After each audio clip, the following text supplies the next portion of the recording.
Well, I thought I would read my article, Talking to the Dead, which was published in the December and January issue of Psychic World. The story behind it, in fact, is that I had to read it to myself because I forgot what I'd written. In fact, I couldn't really remember writing it. I read it at a time when I was having surgery for cancer, and in the run-up to that, all the tests and so on, and in the immediate aftermath of it, getting an infection, all sorts of stuff like that. And so when the newspaper came through the door, I quickly looked at page 3, which is where my copy is usually, and there it was, but I couldn't remember a word of it. And having read it, I thought, well, I might as well read it out loud then. And here we go. And it was called Talking to the Dead. Archbishop Perunzi was reputed to have said he was looking forward to dying because he would be able then to have long conversations with Cardinal Basil Hume. Well, we could have told him that he wouldn't have to wait for that eventuality, as if he would have developed his consciousness to a finer point, he could have had such communication with him while the Archbishop himself was still living in his fleshly vehicle, and that's our body.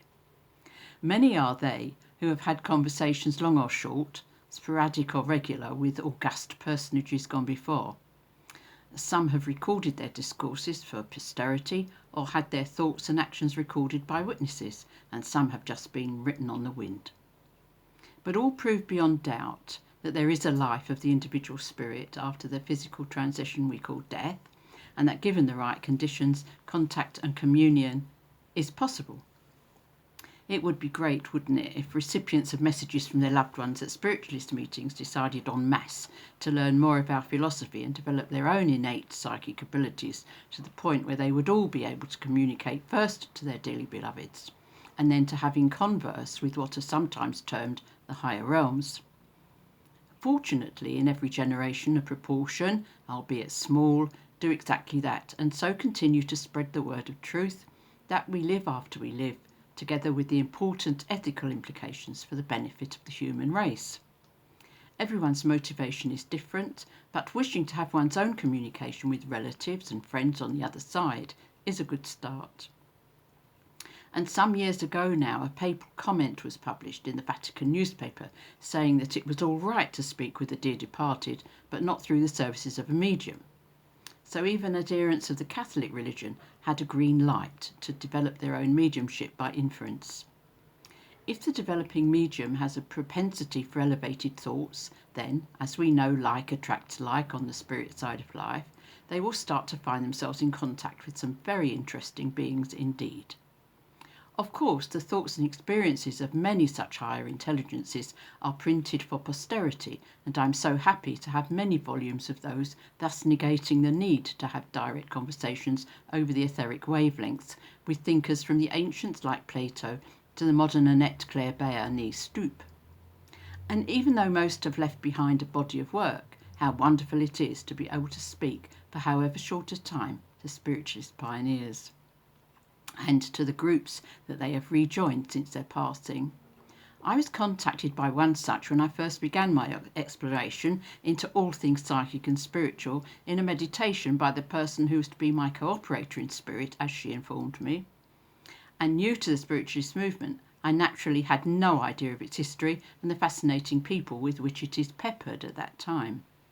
I'd received a message from dead relatives on the first and second occasion of my visits to separate spiritualist churches. My father was an entertainer, and part of his act was prestidigitation, sleight of hand, and he taught me some tricks. It was because of that mechanistic point of view that I determined to find out how it was done.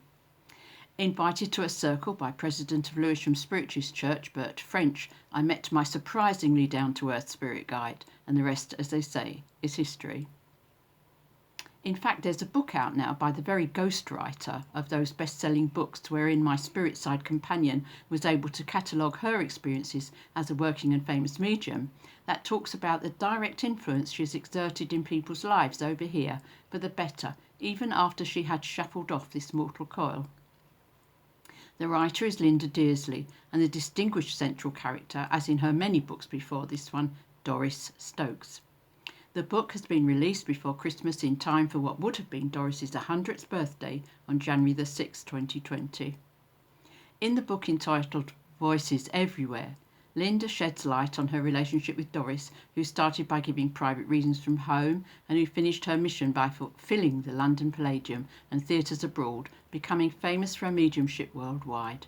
And Linda talks about the experiences so many have had with Doris while she was still on the earth plane, and amazingly, since she passed over to those heavenly realms.